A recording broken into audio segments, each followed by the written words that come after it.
देखिए जी भारत के पास, मुझे बताइए ऑप्शन क्या है। अगर आप भारत के रक्षा मंत्री होते, प्रधानमंत्री होते, और वहां से लगातार आतंकवादी गतिविधियां हो रही हैं, कभी हमारे 10 लोगों को मार दिया, 20 लोगों को मार दिया, कभी बालाकोट हो गया, कभी यानी अभी पहलगाम हुआ, ऐसे में कोई भी सरकार चुप कैसे रह सकती है? उसे हमला तो करना पड़ेगा। नहीं। और क्या? ऑप्शन ये है, आप समझिएगा कि आपका दुश्मन कौन है। तो दुश्मन सबसे पहले तो ये समझिए कि आज पाकिस्तान नहीं है, उसके पीछे चीन भी पूरी तरीके से खड़ा है, ठीक है। तो उसके लिए आपको तैयारी करनी है, वो तैयारी अचानक नहीं हो जाएगी। तो इसलिए सबसे पहले आप उनके साथ शांति करिए। तो बजाय इसके कि हम जश्न मनाएं सिंदूर का, नहीं वो हमें आप बना लीजिए, मुझे उससे कोई दिक्कत नहीं है, वो भी मना रहे हैं, उससे मुझे कोई दिक्कत नहीं है। मैं ये कह रहा हूँ आपकी नीति ये होनी चाहिए कि अगर शांति होगी तो डेवलपमेंट होगी, अगर शांति होगी तो उनको कोई भेजने की ज़रूरत नहीं है आतंकवादी यहाँ पर। हम पहले भी देख चुके हैं। अब आपको याद होगा जब बातचीत चल रही थी मनमोहन सिंह सरकार की और मुशर्रफ के टाइम की, तब किताबें भी लिखी गई हैं, पाकिस्तानियों ने भी लिखी हैं किताबें, कि उस समय उनका जो लगभग बातचीत हो गई थी, हाँ, बंद कर दिया था उन्होंने। और वो देखिए हिडन हैंड जो था, वो हाँ। इसलिए कर रहे हैं, वो इसलिए कर रहे हैं क्योंकि वो चाहते हैं कि आप कश्मीर पे बात करिए। हम कश्मीर पे बात करना नहीं चाहते हैं। मैं कहने की ये कोशिश कर रहा हूँ कि मिलिट्री ऑप्शन नहीं है।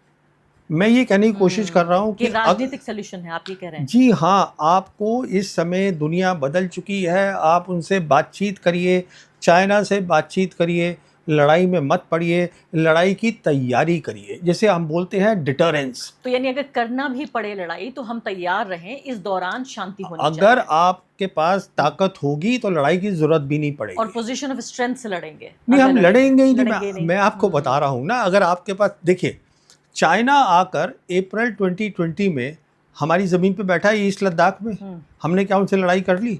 हम, अगर आप याद करिएगा, जो हमारे विदेश मंत्री हैं जयशंकर, जब उनसे ये सवाल पूछा गया तो उन्होंने कहा how can I fight with a country which is 5 times my economy.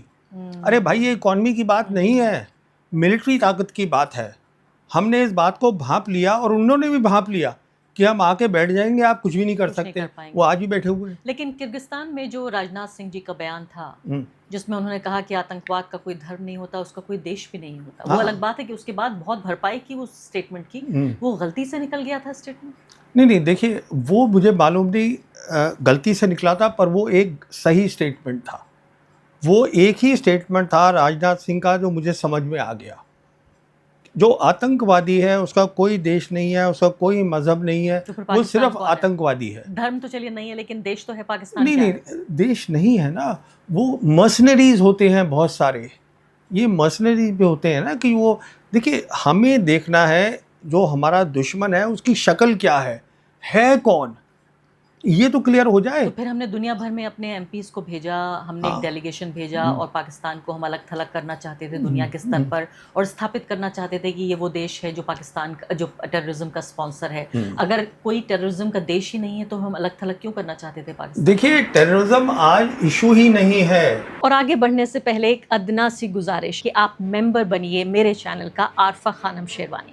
अगर आप मेंबर बनते हैं, आपके समर्थन से आप मेरा हाथ मजबूत करेंगे, इतना मजबूत कि मैं सत्ता का कॉलर पकड़ के सवाल पूछ सकूंगी, और जो हमारे समुदाय में हाशिए के जो तबके हैं उनकी आवाज़ उठा सकूंगी। आप यकीन जानिए, आपका एक छोटा सा सहयोग मेरे लिए इतना बड़ा होगा जिसके लिए आप अंदाजा भी नहीं लगा सकते। आप ये समझिएगा, टेररिज्म इशू बना था 9/11 के बाद।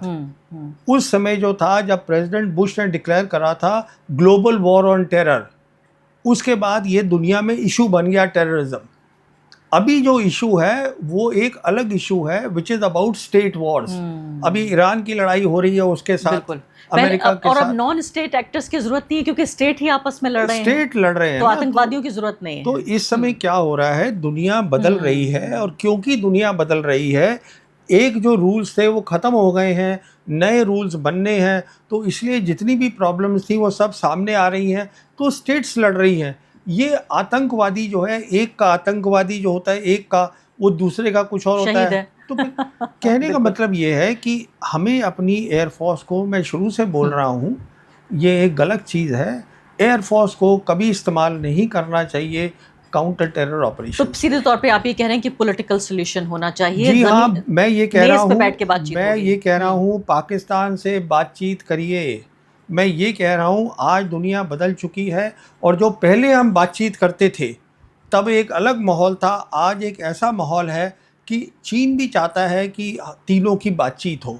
इंडिया चाइना से बात करे, इंडिया पाकिस्तान से बात करे, एक ट्राइलैटरल टाइप की बातचीत हो, शांति हो। जब तक शांति नहीं होगी, डेवलपमेंट नहीं होगी, तो उनके भी कुछ मुद्दे हैं, हमारे भी कुछ मुद्दे हैं, बैठिए बातचीत तो और करिए। हद तो ये है प्रवीण जी, देखिए कि हमने तो फिर से बाजार खोल दिए हैं अपने तमाम चाइना के लिए। जिस इकोनॉमी का जिक्र हो रहा था कि अपनी कीमत पर हमने चाइना के लिए बाजार खोले हैं, और ख़ासकर ऐसे वक्त में जबकि 1 साल सिंदूर का हम मना रहे हैं, जिसमें चीन ने पाकिस्तान की मदद की, हमारे ऊपर हमला किया, हमें कमज़ोर करने की कोशिश की। अब मैं आगे बढ़ती हूँ, मुझे बताइए कि क्या ईरान के ऊपर जो थोपा गया युद्ध था, क्या वो ख़त्म हो गया है? देखिए, ईरान के ऊपर जो युद्ध था, ईरान जीत चुका है, पहली बात। दूसरी बात, मल्टीपोलर वर्ल्ड में 2 बड़ी ताकतें कबूल कर रही हैं कि ईरान जीत चुका है। ये मैं क्यों बोल रहा हूँ? ये मैं इसलिए बोल रहा हूँ कि जो ईरानियन फॉरेन मिनिस्टर हैं अरागची, ये 27 फरवरी को गए थे सेंट पीटर्सबर्ग मिलने के लिए प्रेसिडेंट पुतिन को। 1.5 घंटे इनकी बात हुई। उसके बाद ये चाइना गए, वांग ही ने इनको बुलाया। वहाँ दोनों जगह क्या बात हुई सामने आ गई है। बात ये हुई थी, फॉरेन मिनिस्टर ईरान के बात करने गए थे दोनों मुल्कों के अंदर on the new post war regional framework, की लड़ाई के बाद का रीजनल फ्रेमवर्क वेस्ट एशिया में क्या होगा। तो पोस्ट वॉर बात होने लगी ऑलरेडी। जी हाँ, और द वेरी फैक्ट कि वो दोनों जो प्रेसिडेंट थे वो बात कर रहे थे इसके ऊपर, मतलब वांग ही इधर से बात कर रहे थे, उनकी वांग ही से बात हुई चाइनीज़ फॉरेन मिनिस्टर से, and he met with president Putin for hour and half, Iranian foreign minister. So the very fact they were talking is that they accept that let's talk on the post-war regional framework. तो ख़त्म हो गई जंग। तो Iran लड़ाई जीत चुका है। अच्छा, जहाँ तक अमेरिका का ताल्लुक है, अमेरिका में आप सुनिएगा प्रेसिडेंट ट्रम्प, मार्को रूबियो रोज बोलते रहते हैं कि हमने उनको भेजा हुआ है रुक्का और या व्हाटएवर नोट भेजा है, उसका जवाब नहीं आया। रुक्का। गलत वर्ड है। बिल्कुल वही वर्ड है, बिल्कुल वही वर्ड है। तो वो भेजा हुआ है। सवाल ये है कि वो जीती हुई पार्टी है, वो कहते हैं हम अपने टाइम पे जवाब देंगे। रुक्का भेज दिया, दूल्हा आ नहीं रहा है। हाँ, तो so that is where we are. तो ये बहुत शानदार आप बात कह रहे हैं और आप आधिकारिक पुष्टि कर रहे हैं। अगर आप कह रहे हैं तो मैं मानना पड़ेगा मुझे कि ये जंग खत्म हो गई है, लेकिन नहीं, जंग खत्म नहीं हुई है। जंग खत्म नहीं हुई है, क्योंकि संधि तो भी हुई नहीं। ना। 2 बड़ी ताकतों ने ये मान लिया है कि ईरान जीत चुका है। अच्छा, अब क्या है, अमेरिका इतनी जल्दी नहीं जाएगा। कहाँ जाएगा अमेरिका?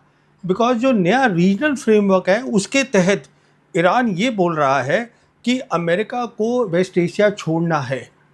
अब अमेरिका एकदम थोड़ा छोड़ देगा। तो जंग अभी ख़त्म नहीं हुई है, पर ये एक बहुत बड़ी बात हो गई है कि पोस्ट वॉर का ईरान शुरू हो रहा है चीन के साथ, ईरान, चाइना और रशिया, ये बहुत बड़ी बात हो गई है। अब मेरे पास कई सवाल हैं आपके लिए, और ये इन सवालों की अलग अलग ज्योग्राफी है। पहली बात मैं आपसे पूछना चाहती हूँ कि इस पूरी जंग में अमेरिका को क्या मिला और ईरान को क्या मिला? देखिए, जहाँ तक अमेरिका का ताल्लुक है, ये एक ऐसी जंग थी जिसमें प्रेसिडेंट ट्रंप को नहीं आना चाहिए था। अब हमें खबरें आ रही हैं कि प्रेसिडेंट ओबामा के टाइम से नेतन्याहू जो प्राइम मिनिस्टर हैं इजराइल के, वो कोशिश कर रहे थे कि किस तरह अमेरिका को इस लड़ाई में लेकर आ जाए। कामयाब नहीं हो पाए, क्योंकि ये अमेरिका की जंग है ही नहीं। देखिए, इजराइल अमेरिका का एक आउटपोस्ट है वेस्ट एशिया में, ये है उनका काम, पर ये अमेरिका की जंग नहीं थी, तो उनको कुछ भी नहीं मिला है। इनफैक्ट आज प्रेसिडेंट ट्रंप के पास कोई अच्छा ऑप्शन ही नहीं है। जहाँ तक ईरान का ताल्लुक है, ईरान ये लड़ाई नहीं लड़ना चाहता था, पर क्योंकि ईरान ने ये लड़ाई लड़ रही है, ईरान जीत चुका है इस लड़ाई में। अब ईरान उस पोजीशन पे है, उस कगार पे है कि वो कह सकता है ये स्टेट ऑफ हॉर्मुज़ जो है, इसका नया नाम अब पर्शियन गल्फ स्टेट है। यही मैं पूछना चाह रही थी। और मैं यहाँ पर मैनेजमेंट जो है वो हमारी और ओमान की होगी, और वो ये भी कह रहे हैं कि हम एक कलेक्टिव सिक्योरिटी चाहते हैं। इसका मतलब ये है कि जीसीसी कंट्रीज़ जो हैं वो भी उस सिक्योरिटी में आ जाएं और हिस्सेदारी हो उनकी इस पूरे पर्शियन गल्फ तो स्टेट ये के बात आपने 2 महीने पहले कही थी जब ये जंग सिर्फ छिड़ी ही थी और आपने कहा था कि स्ट्रेट ऑफ हॉर्मुज का कंट्रोल बदल जाएगा। जी, लेकिन जी। बीच में तो डोनाल्ड ट्रंप यहाँ तक कहने लगे कि आयतुल्ला और हम मिलकर स्ट्रेट ऑफ हॉर्मुज को मैनेज कर लेंगे। नहीं, देखिए, जहाँ तक प्रेसिडेंट ट्रंप का ताल्लुक है वो 1 घंटे में जो बात बोलते हैं उसमें मुकर जाते हैं अगले आधे घंटे में। स्ट्रेटजी क्या है किनकी? उन्हीं की? उनकी कोई स्ट्रैटेजी नहीं है। उनको देखिए, आज बहुत it's a very sad thing, America के अंदर फॉरेन पॉलिसी जो है वो प्रेसिडेंट अपने विम से ही just thinks of something in the next 1 hour और वो सोशल मीडिया पे लिख देते हैं और उसके बाद फिर जो पूरी एडमिनिस्ट्रेशन है उनकी वो उसको जस्टिफाई करने में लग जाती है। अगर एक ग्रेट पावर होती है वो इस तरीके से फॉरेन पॉलिसी प्रवीण थोड़ा साहनी बनती जी, है।